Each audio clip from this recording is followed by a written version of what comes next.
Aloha, and welcome to Trust and Verify, the show where tech is always our problem, and it always happens right before we go live. Sorry we're a couple minutes late, but things are rolling now. We're doing good.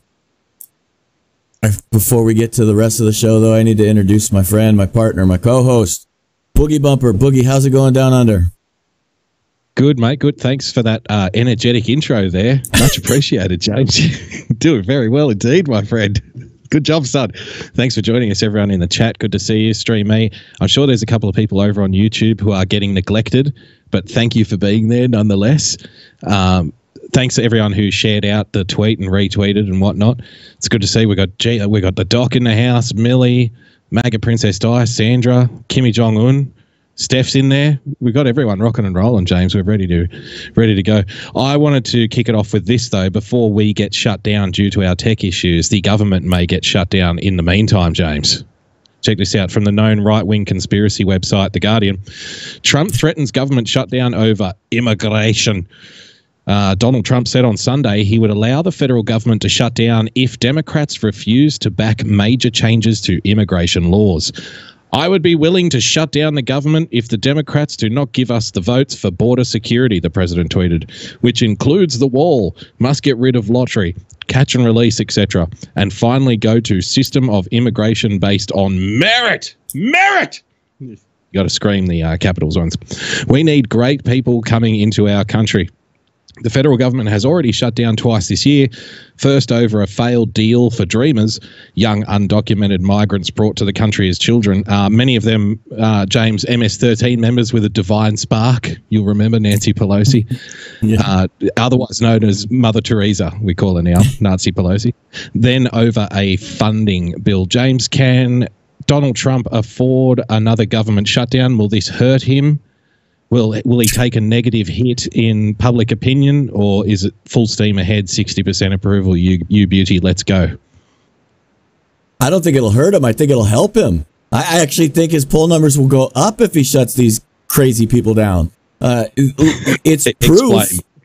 Well, the proof is in the pudding, right? The thing that most people care about is being able to feed their families, take home their paychecks from the government, right? And the military, in this particular case, I know Donald Trump. I know how they're going to do this, and they're already funded. The money's already there for them. So they're going to keep getting paid. The military is going to get paid. They're critical infrastructure. They're going to make sure they get paid. There's even banks that do these things. Like most of the military has like USAA as their bank and Navy Fed. I know for a fact that USAA over the last government shutdown continued to pay all of the military families and just waited for the reimbursements to come back in on the back end. So the military is going to be taken care of. So that's the biggest people that are on our side.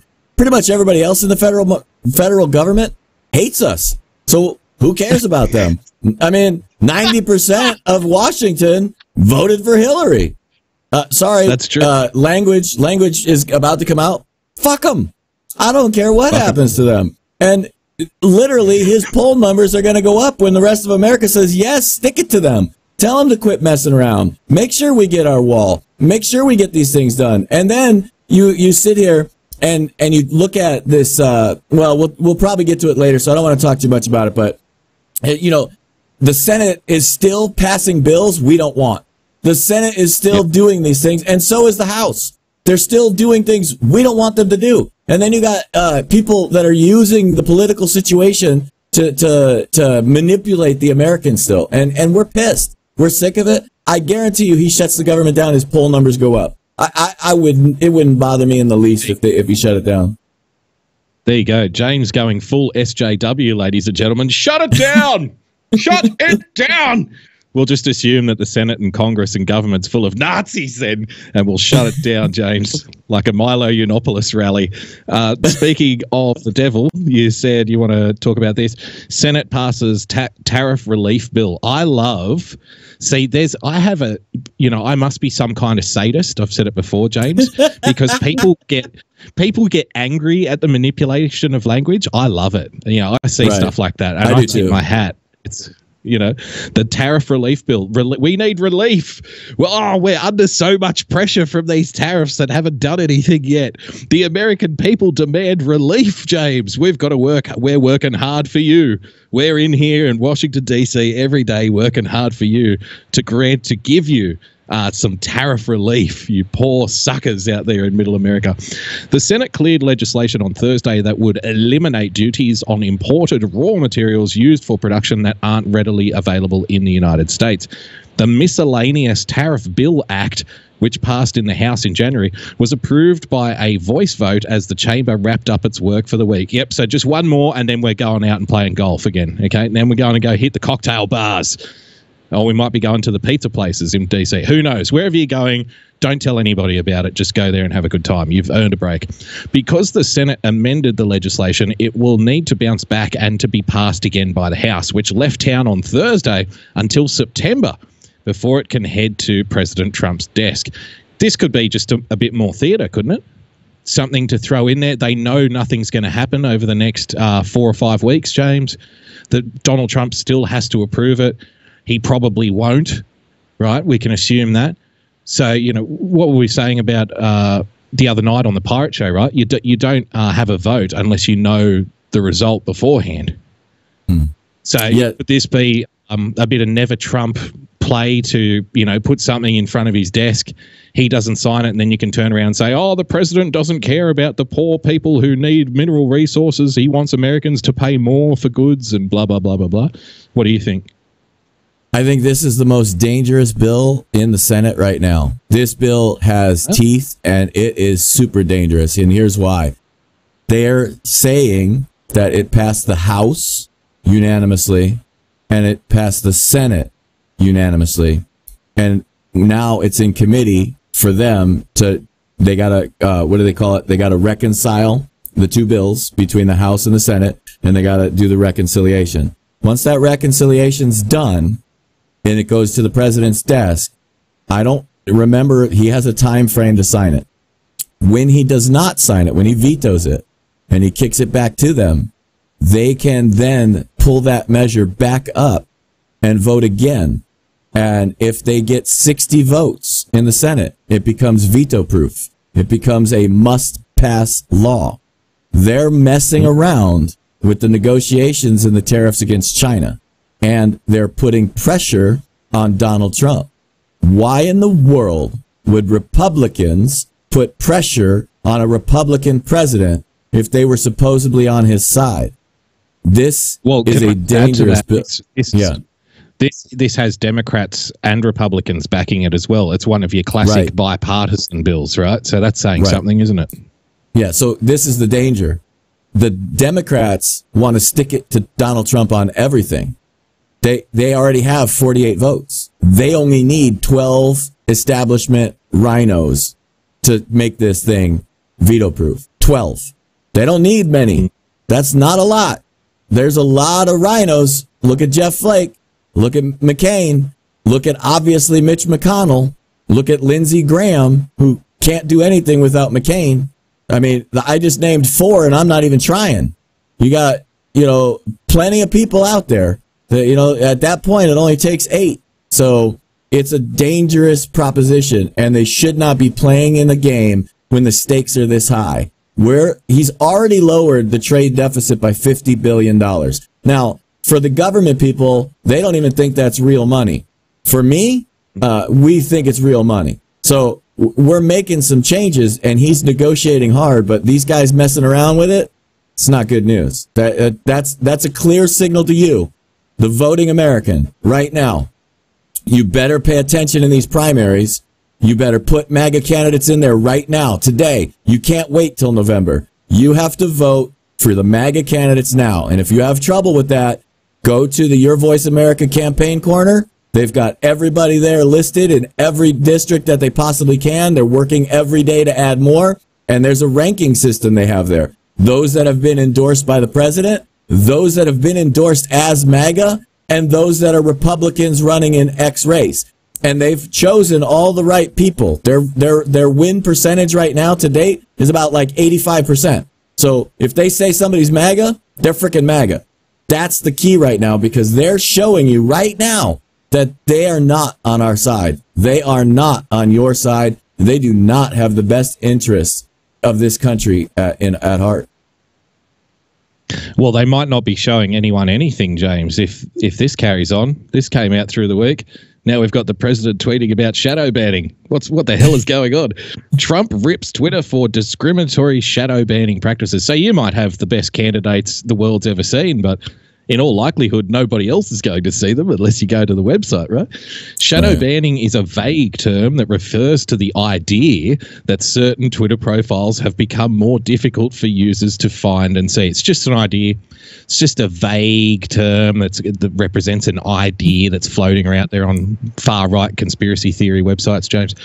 President Donald Trump on Thursday ripped his favorite social media platform, criticizing Twitter for, quote, shadow banning Republicans, a vague accusation the commander-in-chief said was discriminatory and illegal. Let's go to this one of my personal favorites, James. Slate.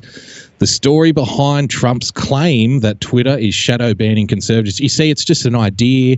It's just Trump claiming it. There's no evidence. You're being crazy. This is a conspiracy theory. Go back to bed, conservatives. Stop drinking the Kool-Aid.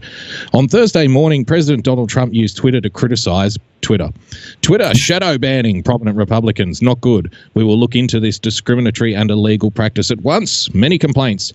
Shadow banning refers to social media companies' practice of making users' posts visible only to themselves without banning them outright from the platform.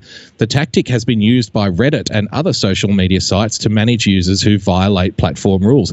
Straight away, Slate is now being more honest than MSNBC.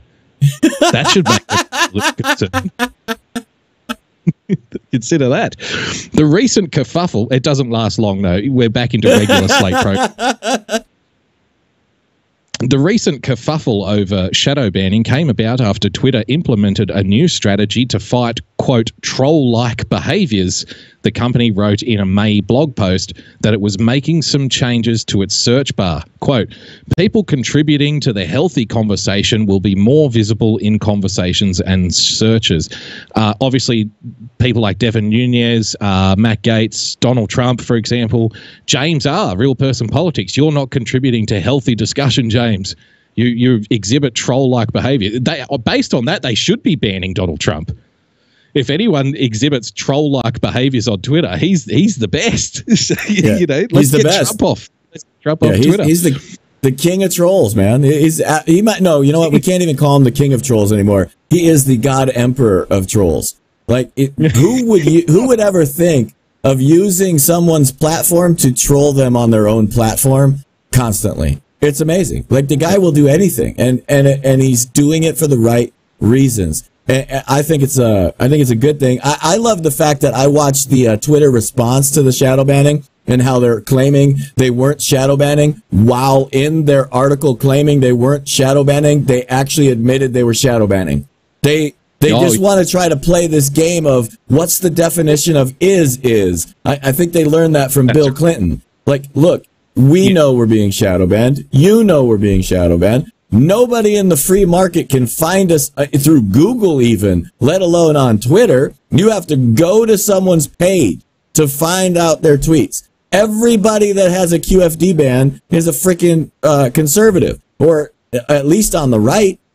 So there's a few strategies we can do to really bust them, but it's going to take a lot of patience, and it's still not going to work unless you get retweeted by them. Just start following all the lefties, guys. Follow Barack Obama. Follow Hillary Clinton. Follow all of the lefty politicians. Follow, what's her name? The crazy one, Mad Max. Follow all these people. And then when you break that QFD rhythm, just try to manage that balance of figuring out how many followers you have on the left, how many you have on the right, and try to make them work for it. Make them work harder for it, because you are smart enough to ignore these people. We can all look right past the idiots. Like, you know, in fact, it would be more fun to retweet with comment shit that these crazy people say, and just with a whole bunch of laughing and faces and just making fun of them constantly. I think that's the right way to go. We can break this QFD rhythm and make them do something else to us. Be prepared to lose some followers, though, because as I was just telling James before the show, I retweeted Jake Tapper just earlier this afternoon and lost about 10 followers in 10 minutes. Someone must have been sitting there going, I knew it. I knew he was a filthy liberal. I've just got a couple more paragraphs. I also like, James, how you're trying to remind people of particularly eccentric Democrats from California, and you say, oh, the crazy one, as if that's not like shooting the side of a barn, you know, like just hurling a Molotov cocktail in the crowd. The one that's on fire, that's the one. Yeah. Twitter appears to have fixed the search problem as product lead Kayvon Bakerpour. I'm sorry, Kayvon. Blame your parents. Said it would on Wednesday. When I typed the names of Matt Gaetz, Bonham Daniel, and others mentioned in Vice's report into the search box, their accounts immediately appeared in the drop-down menu. Nothing to see here. Furthermore, the problem, this is exactly what you were talking about, James. The problem is not exactly shadow banning, and I'm going to do the air quotes there, shadow banning, because the accounts are still visible to users and still appear when users search them. As New York Magazine's Select All explained on Wednesday, shadow banning, as generally imagined and described by the activists who claim they've been affected, would actively suppress user content even to followers, not just make accounts one more click difficult to find. Moreover, a Twitter spokesperson told NBC News, as we have said before, we do not shadow ban. But then the very next paragraph, James. For instance, conservative media outlets attacked Twitter in January after James O'Keefe's Project Veritas released secretly recorded videos of Twitter employees discussing the platform's content moderation and political culture, otherwise known as shadow banning. No. They weren't discussing shadow banning. They were discussing content moderation and political culture on the site. Ah, okay, I see. By saying we need to shadow ban the shitty people so they don't show up. That's something we're working on. So I remember. And claimed the videos were evidence of a conspiracy to suppress conservative speech through shadow banning. But the videos were taken out of context. Ars Technica. Taken out of context. Yeah, so when you've got like the lead project designer in the policy department coming out and saying, we're working on a project right now to take the shitty people off Twitter, that's just context, James. You're taking it all out of context. It's just a conspiracy theory. What I'm most worried about is, as you know, James, is regulation. And you know what? A lot of people, and I'm going to have to throw this one to the Q people out there, they've been saying for a long time, we're going to have regulation. It's going to happen. And it's all like, is this another thing that you can say, well, the Q people might have had a point there because they've been talking about this for a lot longer than Donald Trump's been tweeting about it, for example, and saying it's all in the pipeline. It's all going to happen at some point in the lead up to the 2018 midterms. Now all of the other politicians, Matt Gaetz and Jim Jordan and the rest, now all of a sudden they're worried about it. Some of us have been screaming about this kind of stuff for the last, 18 months, 2 years, right? But now it's finally hitting mainstream media news. Of course, it's just a right-wing conspiracy theory taken out of context, which is only an idea claimed by right-wing extremists, but it's in the news, right? Yeah, we know we're going to win here. I predicted this a long time ago. There's a lot of sources been talking about stuff like this that, you know, Facebook's done, Twitter has a chance. They really do have a chance, and I think we're going to win here. The president's not going to let this happen, and it may take regulation, but I don't think so. I don't think it's really going to come down to regulation. There's two big winning points out there that have nothing to do with regulation right now. Number one is they are basically providing what's called in-kind donations to lefty politicians. So that is a campaign violation for you can't interfere in elections like that. So every bit that they're claiming Russia interfered, this is actually American companies and citizens interfering in an election in an illegal way. So that's not right. And then we don't forget, everybody keeps forgetting that we have this, federal district judge decision that says that Donald Trump and which extrapolates to other government officials, it extrapolates to them not being able to ban people from their timelines because they literally called Twitter the public square. So when you call that the public square, then that's it, man. That's First Amendment violation. So now you have to play by the rules, man. You can't be continually playing this game. Point. Yeah. How can it be that Donald Trump isn't allowed to block anybody, and everybody who tweets at Donald Trump has to be visible, but then the company can take other politicians and shadow ban them so other people can't see what they're saying? You know, blocking by proxy, basically. How can that happen? No wonder they came out and said, oh, no, we're not doing that. They could if they wanted to. They could legitimately come out and say, well, we're a private company, so we do whatever the hell we like. But now they've dug their own grave a little bit with the Donald Trump ruling, the public square. That's a very good pickup, James.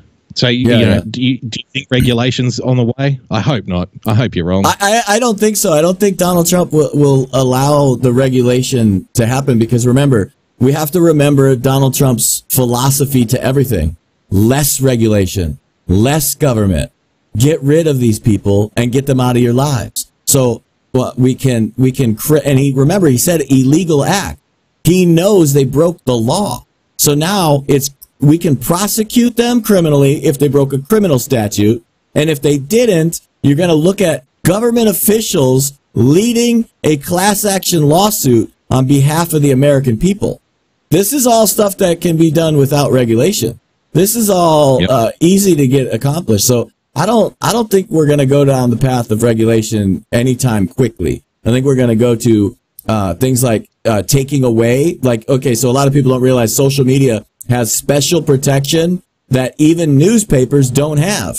They have special protection because they use user posts to publish. So they get protection from that by not actually controlling the content. Well, guess what it means when you're controlling the content?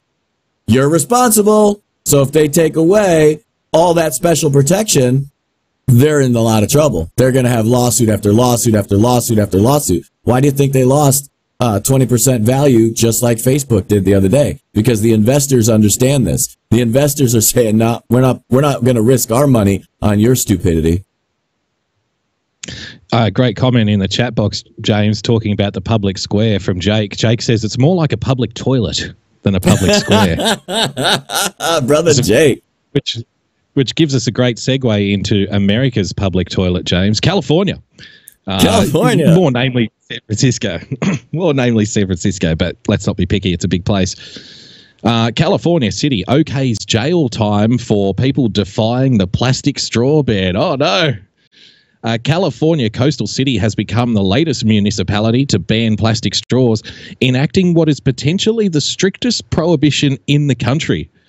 See, once upon a time, James, mafia bosses would drive around in Model T Fords with kegs of prohibited alcohol in the back and Tommy guns.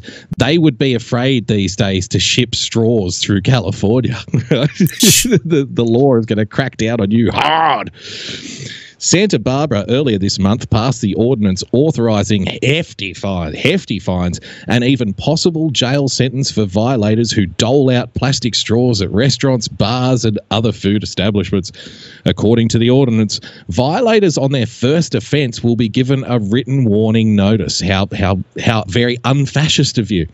But the second time a purveyor of plastic straws defies the ban is when the heavy hand of the law could clamp down.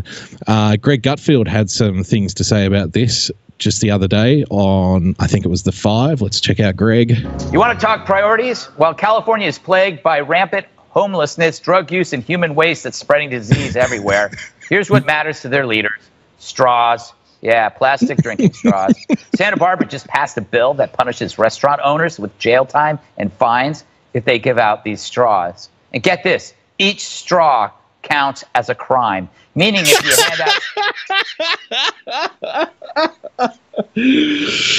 Wow.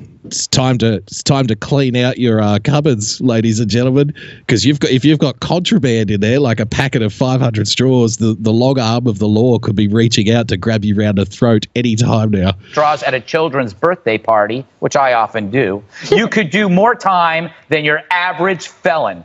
Now, I could understand this law if you didn't have any other stuff to worry about, if you didn't have dramatic rise in disease, crime, homelessness. Maybe you can go after the straws.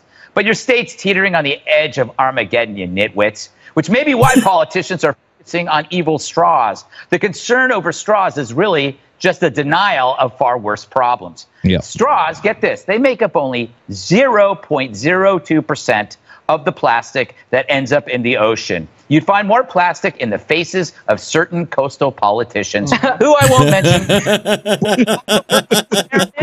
America is responsible for less than 1% of the waste in the sea. Most of this plastic trash comes from other countries. But if you can't blame America, then I guess it's no story. But here's where you really see the consequences of such phony concerns. Who needs straws most? The disabled who can't drink without them. Good job, Santa Barbara. Like the straws you try to ban, you suck. But unlike the straws, not in a good way. James, awesome. Is John Cox going to win the governor's race? I sure hope so. I pray that the people of America put the pressure on and help him out, because I'm telling you, these guys are just look. I found a very interesting fact in that, though. I love Greg. Sometimes he just hits a home run, and here's one that he did. He said that the problem for the straws there is what? 0.02%. Doesn't that stat add up with who gives a shit about Russia? Isn't it amazing that both of those people exist in freaking California? It's literally, these guys are like looking for the fringest of the fringest things that they can screw around with that is like so meaningless. That's what they want to focus on. That's where they're going to spend their money. 0.02% of a problem is enough for them to mess with, whereas they don't want to go messing with illegal immigration, murder, rape, these are the things that really matter. They don't want to build the border wall. They want to cancel the use of a straw. It's amazing. I love that article right there. I love that tweet. Real Slim Nola on Twitter. Breaking: California SEA Straw Enforcement Agency conducted a sting that led to the seizure of 1.5 pounds of straws from 2 alleged straw traffickers. During a search, SEA officers found 2 pistols, 1 rifle, and $30K in cash. Hashtag Operation Sippy Cup.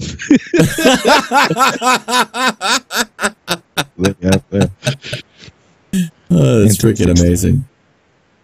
Yeah, look, there is a trend in Western politics to, whatever you do, don't look at the 10,000-pound gorilla in the corner of the room, right? That's not the real issue. I mean, we saw it during the recent, there's been a good run of congressional hearings lately, James. You had Peter Strzok, you had Christopher Wray, Rod Rosenstein, you had Mike Pompeo in there the other day in the Senate. So you've had a good run of these meetings, and it's not hard, even to the most unbiased observer, to realize there's a trend on the Democrat side whenever they are in these situations and they're there to discuss a specific topic. They always start out their speeches the exact same way. Well, this is just a distraction. What we really need to focus on is children in cages, or tariffs, or Donald Trump's horrendous performance in Helsinki, whatever the case is. You go on to list all of the reasons why you're not there to talk, and just say that the reason that you're there to talk is the one distraction from all of the other reasons that you're not there to talk. So, politicians make a habit out of this kind of stuff. But I think when you're going to this extent, banning straws, you're just opening yourself up to memes. I mean, look, there is who makes it more jail time? Yeah, who gives more jail time to someone handing out a straw than giving someone HIV? Who does that? Yep. And, you wouldn't want to, let's not go down the road of accidentally handing out a girl's straw to a boy and a boy's straw to a girl, or something of that nature. Or even, you misgendered my straw! You misgendered my straw! Imagine in California, not is that only going to be like, is that contraband. Sorry. Is that going to no? Is that going to be like construction zones? If you misgender the straw, it's double the fine. Yes, exactly. No, you'll get done twice because you'll be offensive as well. So imagine seeing a little boy in your Chuck E. Cheese and going up to the little boy and handing him a blue straw and go, "Oh, blues for boys," and then the parents turn around to you with like kind of like a viper, James, spit acid in your face and say, "How dare you assume that she's a boy?" And then you know you're up shit creek without a paddle. I want to go to something a little bit more serious, James, if I can. You sent this through from the Daily Caller today. Nunez, Americans will be shocked by an other Carter Page Pfizer info. It's getting very interesting now, this stuff. House Permanent Select Committee on Intelligence Chairman Devin Nunes claims Sunday that the American public will be shocked when it sees the remaining blacked out portions of the FBI applications for spy warrants against former Trump campaign advisor Carter Page. I found it interesting that the Democrat tactic after the initial release of the unredacted documents in regards to the Pfizer applications, the Democrat tactic from there was to say, well, this is nothing. This is a nothing burger. The real collusion story and the real evidence is in the redacted parts. Now that Devin Nunes is coming out and saying, yes, we can't wait for the redacted parts, that, you know, that indicates to me that the Democrats were probably, maybe, perhaps once again going off before the gun goes off, right? Going off half-cocked, so to speak. Yeah. We are quite confident once the American people see these 20 pages, at least for those that they will get real reporting on the issue, they will be shocked by what's in that Pfizer application, Nunes said in an interview with Fox News' Maria Bartiromo. What do you make of it, James?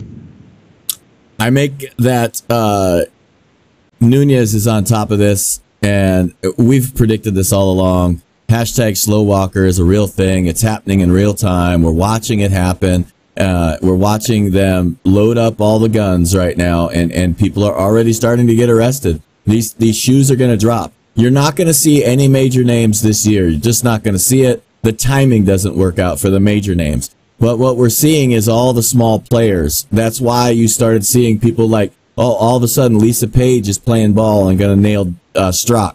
You still see that Nunes is saying, look, when we get this unredacted, you're going to be shocked. But how is that going to happen? What's that process going to be? It's going to come through the president. What has the president already done? He's already given you this much of the FISA warrant, and then he allowed the people to redact things as necessary. This stuff is going to happen, man. It's going to happen. It's just not necessarily happening on the schedule that some people like. But as I said the other day on Friday, right now we have no choice but to support the president and trust the president. He is going to get this done, and we are going to win. And Devin Nunes is playing ball. I'll remind everybody about Devin Nunes. One of the most important things about him is, remember when right after the president got inaugurated, he went to the White House with Shifty Boy. They both went into that skiff and saw the evidence that was presented in what? The PDB, the Presidential Daily Briefing. Adam Schiff came out and couldn't even talk. He couldn't make a coherent sentence for like 10 days. And Devin Nunes looked white as a ghost. They saw some serious shit in that skiff. Devin Nunes has been on top of it ever since then. Nunes almost knows everything. Donald Trump does know everything. We're going to win. There's no doubt in my mind. Just keep it going for like another minute. Just need to set up the next scene. I love it.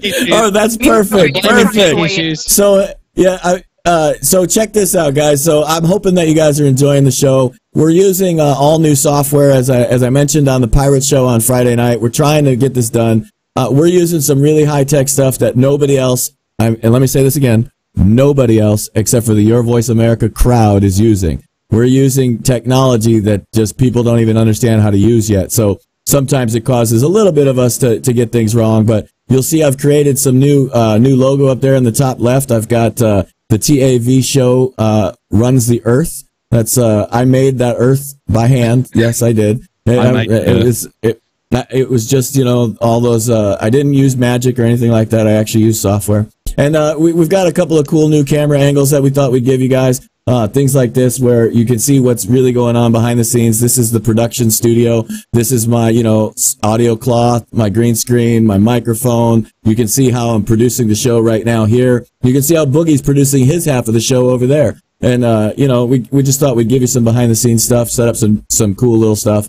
But, yeah. So I hope you guys are enjoying the show. We appreciate all the help that you guys give us, donations, anything like that, all the support, all the retweets, all the help in growing the audience. And most importantly, the number one thing that I personally, and I know Boogie does appreciate, is your MAGA support for the president. Sure. I mean, I asked for a minute. I wasn't asking for a Shakespearean soliloquy, but I'll take it nevertheless. But just on the production side, did you see the news late last week about Anderson Cooper's Facebook show?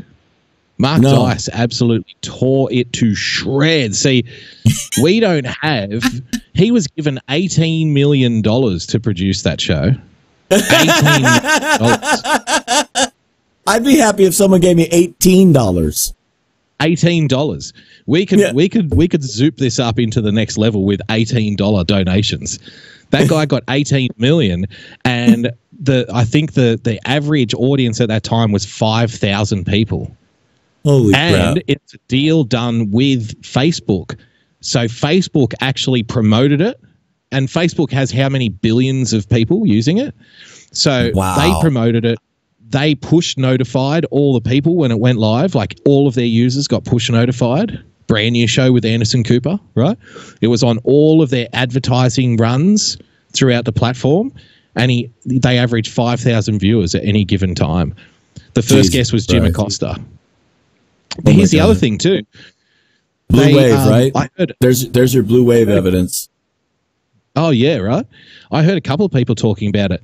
You know how some of us like to play like a little bit of music in the background while we're talking? Mm-hmm. They actually did that. It's like, and it's like they've looked at the formula. Like, why are these YouTubers getting so many views? Like, why are these YouTubers smashing us? Why are people turning away from us and watching them? And in like the last desperate act of arrogance and hubris, they've decided, well, it can't be you, Anderson. Everybody loves you. Everybody loves your opinion. It's got to be the poor production quality, the fact it's on Facebook, and the shitty music that's playing in the background. That's got to be it. Holy shit. Oh my God. You know, it's funny because I get 5,000 followers. I get 5,000 viewers for a scope that's in my car shooting shitty roads with good scenery. Don't get me wrong. Bouncing all over the place. Sometimes you can't hear me. Periscope shuts me off 3 times in between my scopes, and I can average 5,000 fucking viewers. Are you kidding me? $18 million. I'll take 10%, guys. I'll take 10%. And you know what the secret sauce is? For one, you have to have a brain. For two, you have to tell the freaking truth.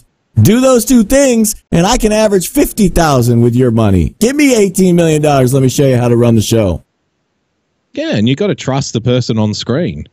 That's right. You've got to have a track record. The person's got to be likable. There's got to be some kind of likability. Now, I'm not saying for a second that James is the most likable person on planet Earth. Nobody would. Absolutely not. But you at least trust him. You can at least trust him because he's giving you the honest truth even as you see it. You know, speaking of likable, I have to point out that this camera angle right here, Boogie said I looked like some kind of triad leader here.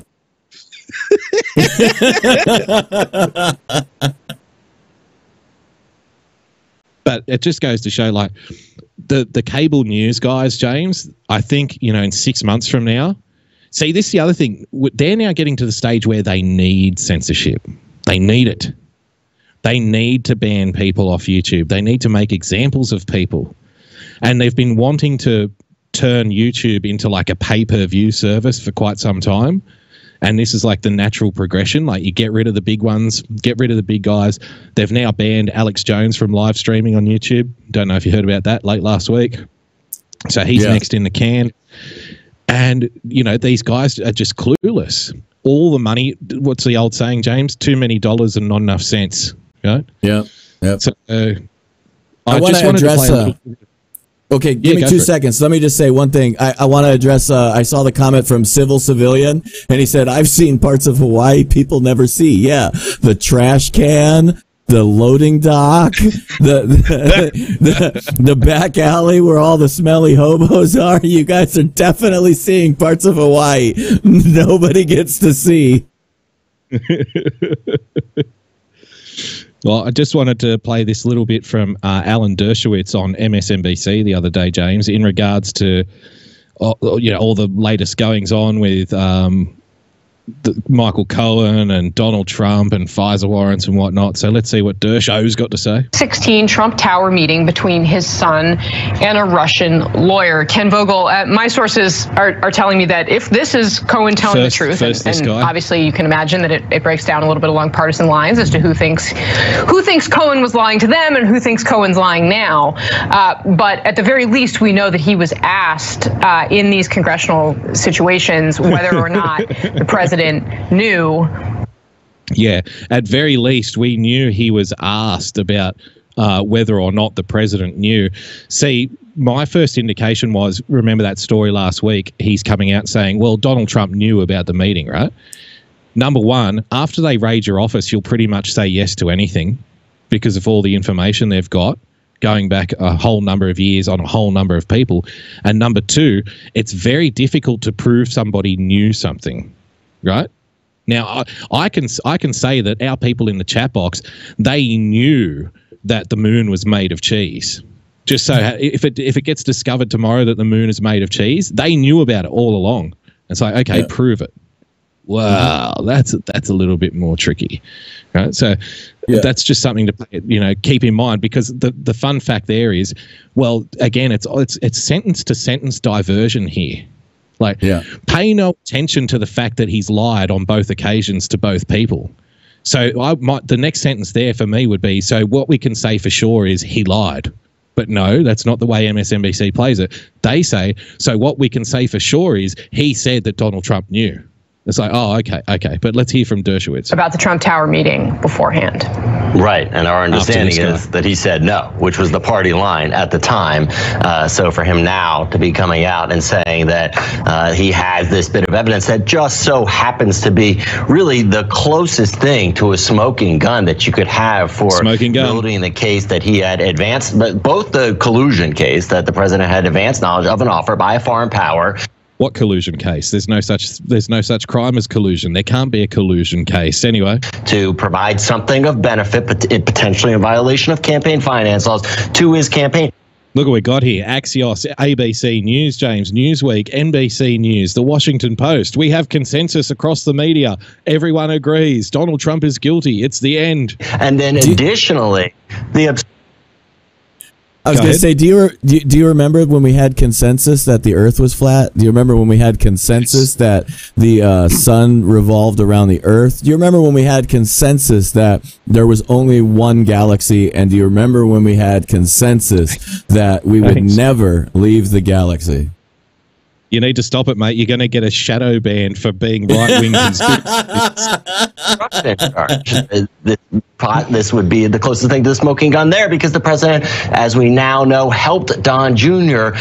Compose and put out this statement that said something very opposite from what Michael Cohen is saying now about Trump's advanced knowledge, or at least sort of contemporary knowledge of this alleged meeting, or of this meeting. Right, Alan Dershowitz, you have written the case against impeaching Trump ahead of course, knowing exactly what Robert Mueller. I just thought I'd add known right-wing conspiracy theorist Alan Dershowitz, James. Is going to find that he knows and just another Nazi, I'm sure. Doesn't he write for National Review? I think so. Yeah, I think he's like the editor. Isn't he a lifelong Democrat as well? It doesn't matter. Yeah. Just another conspiracy theorist on the far right extreme end of the spectrum, I'm sure. And provide evidence of the idea that the president did know about this Trump Tower meeting ahead of time and proceeded to, write a statement on Air Force One that was given to the public that expressly said the opposite. How is that not problematic? Well, three things. First of all, I wrote the book, The Case Against Impeaching Trump, because I wanted to lay out the criteria for impeachment. And in my view, they require the commission of a crime. Controversial, people disagree. But obviously, if there were evidence of a crime, there would be a case for impeachment. Second, you're not correct when you said, quote, Cohen has already released one tape. If Cohen had released that tape, he'd be disbarred, obviously, because it was ruled by the Rudy Giuliani judges. Wasn't correct? Okay. All right. Yeah, no, I'm following. Continue. No, you have to get the facts. You have to get the facts straight. Let me be clear. Look how she pretends to be interested. Isn't that just adorable? Yeah. So Cohen certainly doesn't acknowledge that he released the tape, because he'd be disbarred if he did. What happened is the tape. Some people are actually saying that Donald Trump released it. Leaked, as I understand it. Bingo. And only then. Yep. Giuliani, after the content of the tape leaked, did he say that he waived that tape. But if Cohen, in fact, leaked the tape, he'd have a real problem, because the judge has ruled, the judges who was appointed, the former judge, has ruled that it was a privilege. As far as the smoking gun of collusion, it's a wonderful smoking gun. The problem is there's no such crime as collusion. Even if the president colluded with the Russians, and even if he knowingly went to the meeting, no evidence of this, hoping to get material that had been already acquired by the Russians, that was dirt on Hillary Clinton, that would be as constitutionally privileged as the New York Times going to a meeting and getting material from the Pentagon Papers, from Snowden, from Manning. You're entitled to use, under the First Amendment, material that has already been obtained. What makes it a crime is if you tell one of the sources to go and do something illegal, hack the Democratic National Committee. So as I argue in my book, we have to make a sharp distinction between political sins and actual crimes. And collusion is not a crime. And the case for obstruction of justice, based on tweets and public statements, is about as weak a case as I've ever seen laid out by the New York Times. Pretty devastating stuff there from Alan Dershowitz. Just generally speaking, James, just a general comment before we go to the hammering, my friend. The fact that Robert Mueller is now trying to link Donald Trump's Twitter account to obstruction of justice. Now, the guy who signed off from the DOJ to say that James Comey's position was untenable was Rod Rosenstein. It was not Donald Trump. So Donald Trump was taking recommendations from Rod Rosenstein and the DOJ at that point, right? Now, surely having an opinion about someone like James Comey, i.e., this guy's no good, we've got to get rid of him, the obstruction of justice. The other issue here is, at the time that Comey was fired, he had said repeatedly that Donald Trump is not under investigation. So how can you be done for obstruction of justice for an investigation that isn't happening? Right. Because it was after that's when the special counsel was appointed, because of the firing of James Comey. So what the hell is going on? Can you straighten this out for people, please? Oh, sure. Yeah, no problem. All right, let me start with Alan Dershowitz is the senior professor emeritus of Harvard. He's not this is not Santa Barbara College. This is not, what is that? Michigan U. Okay, this is literally the professor emeritus of Harvard Law. Okay, like half of Washington had to go to this guy's classes to learn how to become lawyers. So this is not some, idiot that's telling you a theory about the law. He's telling you what the freaking law is. And these morons on CNN, MSNBC, they all think they're smarter than him and that they understand the law better. Look, this is going to go nowhere fast. But I did pick up on when Dershowitz said that I'm going to tell you why Mueller is going after the tweets, and what you're about to see from the fake news people is how they're going to try to go after him is going to be through Roger Stone. And what they're going to try to claim is that Roger Stone instructed the people to hack the DNC. He just said it. He just talked about it, because that would be a crime. So that's what's happening. They're going to try to go after Roger Stone for directing a criminal activity. Even though we all said the same damn thing. You can look at my tweets, Mueller. My tweets said the same thing. Are you going to accuse me of directing them? No. Why? Because I'm a nobody sitting here in Hawaii. But I said the same thing even before Roger Stone. So we all knew what was coming. In fact, I remember a night where half of the damn country, maybe half of the world, stayed up all freaking night waiting for the Julian Assange leak because we all knew what the timing of it was going to be. And what did we end up with? Some ridiculous video of him saying, please donate to WikiLeaks for like an hour. I mean, I remember how these things happen, but this is the strategy that they're going to try to fall on. They're going to try to go after it again, just like everything else in these fake news people's heads. They're going to try to circle back and come back. You're going to see that they're going to come back through that Roger Stone angle, and that's why he's investigating the president's tweets. He's going to try to tie a tweet from the president as a signal to Roger Stone as a direction to hack the DNC. You watch what these crazy people do. Yep.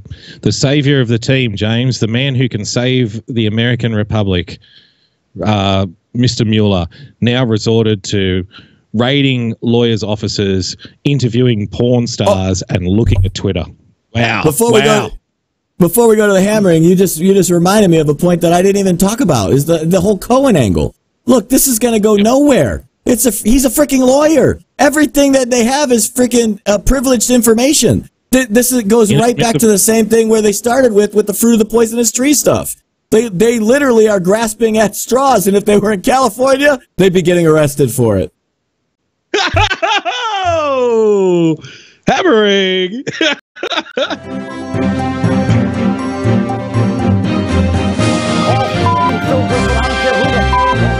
Stop the hammering. Let's keep on with the theme, James. Hardball, MSNBC. Let's go. The Times reveals that privately some of the lawyers have expressed concern that Mr. Mueller will stitch together several episodes, encounters, and pieces of evidence like the tweets to build a case. Specifically, I like that now they're using the term "stitch together." Do you have the saying in America, James? A stitch up? Oh, this is a total stitch up. Yep. And now lawyers have expressed concern. Lawyers for Robert Mueller, mind you, have expressed concerns that this is a stitch up. Oh, this is going really well for the Democrats. The fact that they're scrutinizing his actions under a section of the United States Code titled "Tampering with a Witness, Victim, or an Informant." Tampering with a witness, victim, or informant. Donald Trump tampers with people all the time on Twitter. The only problem is because he's being shadow banned, nobody gets to experience it. Raised concern Trump's exposure in the investigation. The report also makes clear that the special counsel still wants to question the president. However, as Bloomberg reported this week, Trump is demanding that he isn't asked questions about obstruction of justice under a proposal the president's legal team submitted to Mueller. Joining me right now is he must be guilty. Peter Baker, chief White House correspondent for the New York Times, Democratic Congressman Eric Swalwell of California. He sits on the House Intelligence Committee, and Joyce Vance, a former U.S. attorney. Thank you. Is it just me, or does Swalwell always have that 1,000 yards gaze going on? Like he's always looking through you. He's looking past you. He's looking off into the distance with a kind of confused look on his face all the time. Well, let's start with Peter. Peter, the New York Times report is fascinating because it points out that just because you do something in public doesn't mean it's legal or make you innocent. You can do all sides of people, kill people in public. It's still.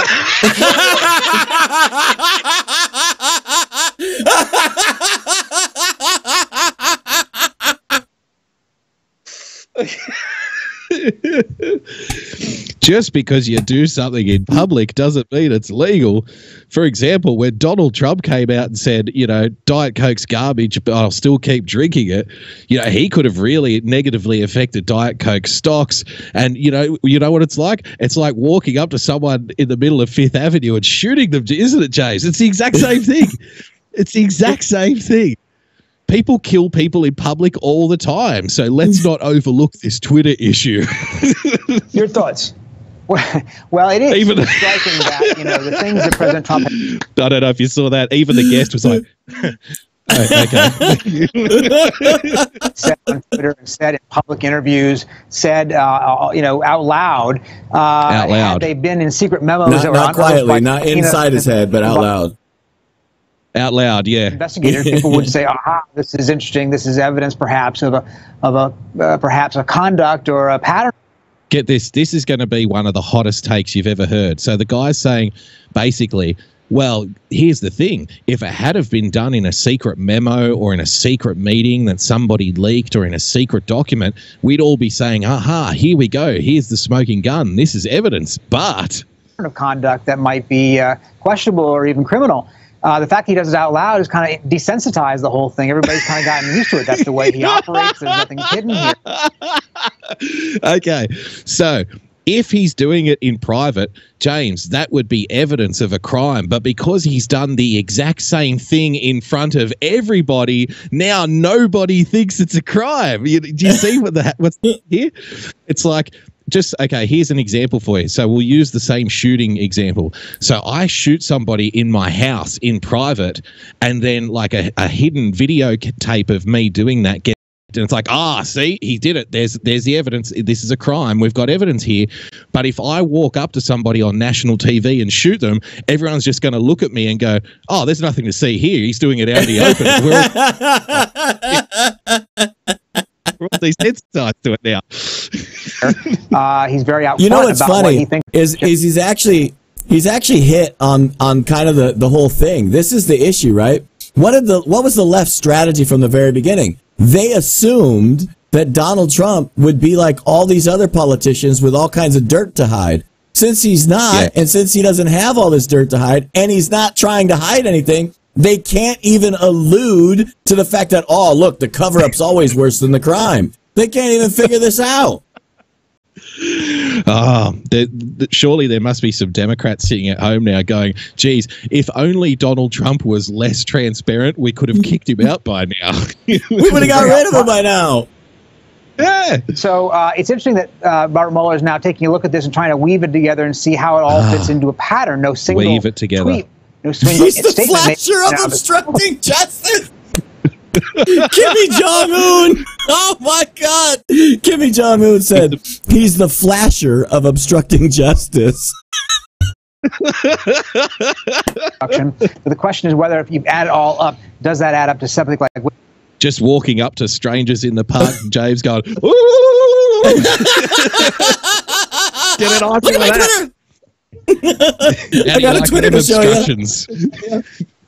Check out my obstruction. Witness tampering or some other impeding of this investigation. Joyce, your view on this, the fact that he's done things like saying, demanding, well, we've all heard about it, so it became public, demanding the loyalty of James Comey before he was fired, demanded that he go light or let Michael Flynn as National Security Director off the hook. He demanded that he go easy on Michael Flynn and let him off the hook. That isn't really what happened, though, is it? We know what happened. Both men have agreed to what happened. James Comey himself said he didn't demand, he didn't ask, although the way he asked me made me feel like I was being put under a little bit of pressure, which is reason enough. He's running the FBI anyway, because if a sentence like, geez, I hope he didn't do anything, I hope you can let him go, if that's enough to make the guy shit his pants, then he's got no right running the FBI in the first place. Hook, or he said, tell the public I'm not being targeted here. All those demands we've subsequently learned we're a long way from J. Edgar Hoover, aren't we? He used to threaten the presidents. Now the president sits down, has a nice cup of tea, and they start shaking in their boots. He's doing... They could potentially be, I'm asking you. The cucking is real. Peter, exactly right. Trump doing this in broad daylight has desensitized the public. I just can't stop laughing. He's doing it in broad daylight. He's tweeting in broad daylight. Don't you know that's for direct messages? He should be DMing. Jesus He should Christ. be hiding his crimes. The fact that he's doing his crimes in front of everyone means he'll never get caught.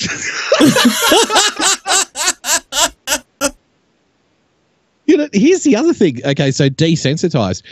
The editor for the New York Times, James, met with Donald Trump last week. Did you hear about this? Or was it a couple of days ago now? And sat down and had a meeting. And the editor from the New York Times said that, Donald Trump's rhetoric is dangerous and it's making people hate the press and they think we're the enemy and it's going to lead to violence. But hang on, he's doing it out in the open. Everyone should be desensitized to it by now. Like, why are we getting upset about Donald Trump's tweets? Why are we dedicating hour after hour after hour after hour on MSNBC, CNN, and ABC if nobody's paying attention to the tweets because they're all desensitized to it? The very argument itself cancels out the argument that they're making. It's absolutely incredible.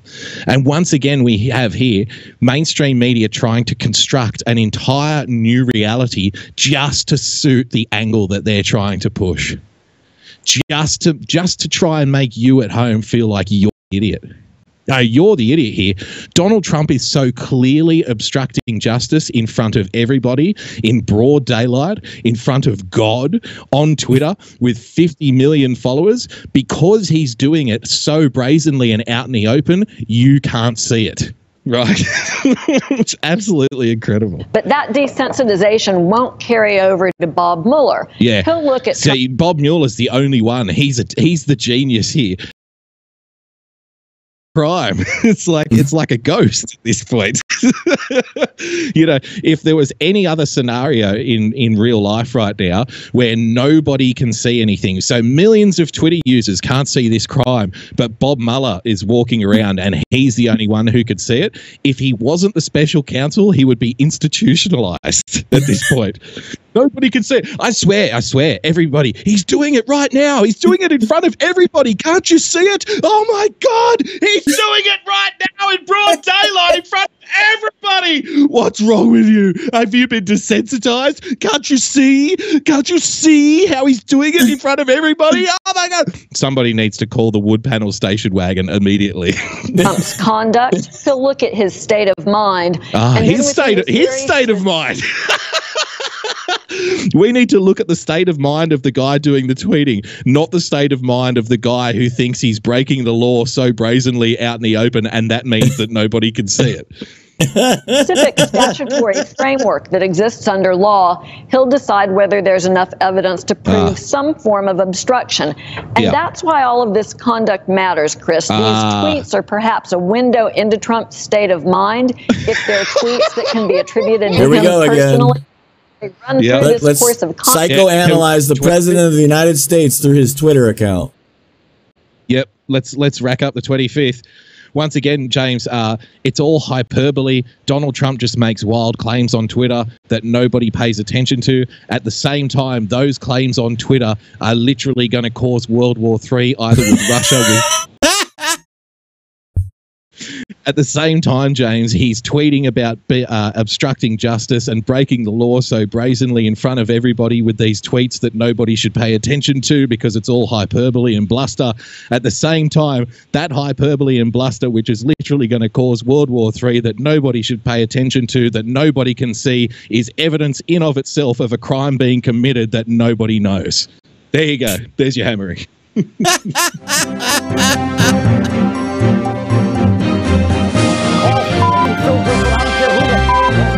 Stop the hammering. Thanks for coming, folks. That's about all the time we've got for you. What a fun show. What a great hammering. I had a good time. I hope you did too. Follow me. Well, I guess you could first have to hear me. If you want to follow me, you can follow me at Real Person Politics. If you want to follow him, you can follow him at Boogie Bumper. If you want to follow us, you can follow us at TAVshow.com. And yeah, TAVshow.com. You can also find all your favorite broadcasters there. I'm sorry, guys. We got to roll. I love you. Aloha. Everybody have a great night.